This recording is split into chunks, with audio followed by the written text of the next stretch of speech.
Ok, ça c'est une mini pelle de 2 tonnes avec un broyeur. Et je vais vous montrer qu'il est largement possible de monter une épareuse ou un broyeur à marteau sur une pelle de 2 tonnes. Cette mini pelle, c'est une Kubota U20 et elle fait 2 tonnes, 2 tonnes 2. Donc ça, c'est une épareuse qui est parfaitement adaptée. Elle fait 80 cm de large. Enfin, elle a des marteaux qui sont montés dessus. La particularité, pour monter un broyeur, le truc important, c'est ça. C'est qu'il faut pouvoir avoir 2 lignes. Une ligne de pression et une ligne de retour. La ligne de retour, il faut absolument qu'elle soit libre, sans contre-pression. Ou alors, eh bien, il faut pouvoir monter un drain. Tout est possible. Cette machine, elle avait une particularité parce que c'est une import Japon.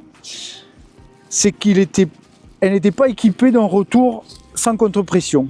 Donc notre client, ce qu'il a fait, il est venu rajouter celle-ci, une ligne complète en retour drain libre.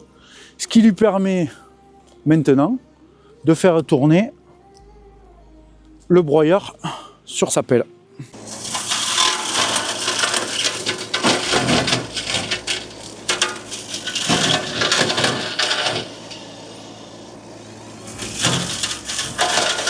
Donc comme vous pouvez le voir, ça s'utilise uniquement en rotation.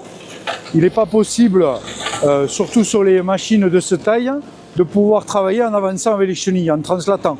Donc c'est pour ça qu'on utilise très rarement le mot épareuse, mais plutôt le mot broyeur. Donc là, comme vous le voyez, c'est quand même un modèle relativement petit et ça arrive largement à faire des chantiers de nettoyage avec une finition propre. En rappelant bien sûr que c'est une machine de 2 tonnes.